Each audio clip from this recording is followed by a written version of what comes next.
कृष्णदेव राय विजयनगर के सर्वाधिक कीर्तिवान राजा थे। वे स्वयं कवि और कवियों के संरक्षक थे। तेलुगु भाषा में उनका काव्य अमुक्तमाल्यद साहित्य का एक रत्न है। इनकी भारत के प्राचीन इतिहास पर आधारित पुस्तक वंशचरितावली तेलुगु के साथ साथ संस्कृत में भी मिलती है। प्रख्यात इतिहासकार तेजपाल सिंह धामा ने हिंदी में इनके जीवन पर प्रामाणिक उपन्यास आंध्र भोज लिखा है। तेलुगु भाषा के 8 प्रसिद्ध कवि इनके दरबार में थे, जो अष्टदिग्गज के नाम से प्रसिद्ध थे। स्वयं कृष्णदेव राय भी आंध्र भोज के नाम से विख्यात थे। जिन दिनों वे सिंहासन पर बैठे उस समय दक्षिण भारत की राजनीतिक स्थिति डावाडोल थी। पुर्तगाली पश्चिमी तट पर आ चुके थे।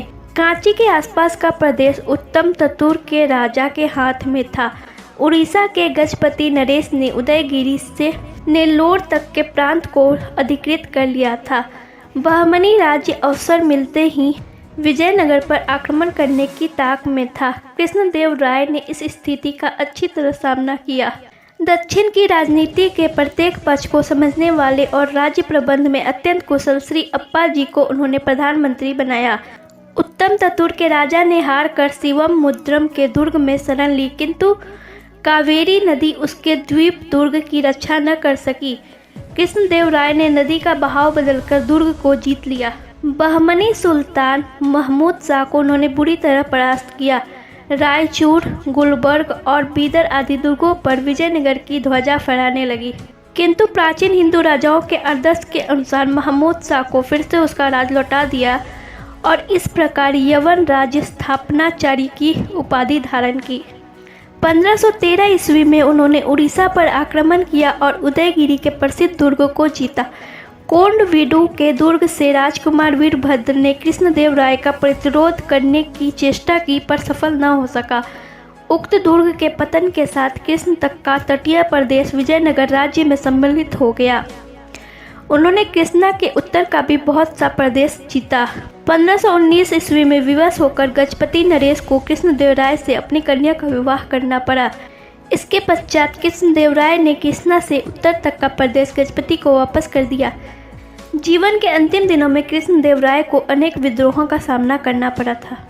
कृष्णदेव राय का जन्म 16 फरवरी 1471 ईस्वी को कर्नाटक के हम्पी में हुआ। उनके पिता सालू नरसिंह के सेनापति नरसा नायक और माता नागला देवी थी। राजा कृष्णदेव राय के पूर्व उनके बड़े भाई वीर नरसिंह राज सिंहासन पर विराजमान थे। नरसिंह का पूरा शासनकाल आंतरिक विद्रोह एवं आक्रमणों से प्रभावित रहा।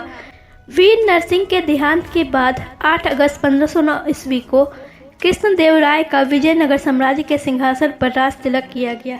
कृष्णदेव राय की मृत्यु 1529 में जहर दिए जाने के बाद बीमार पड़ने के कारण हुई।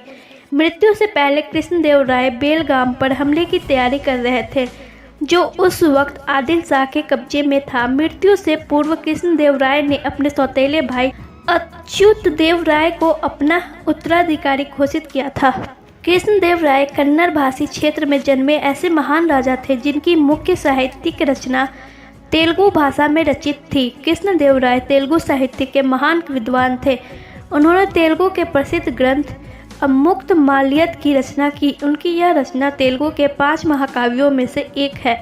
कृष्णदेव राय ने संस्कृत भाषा में नाटक जाम्बवती कल्याणमम और उषा परिणय की रचना की थी।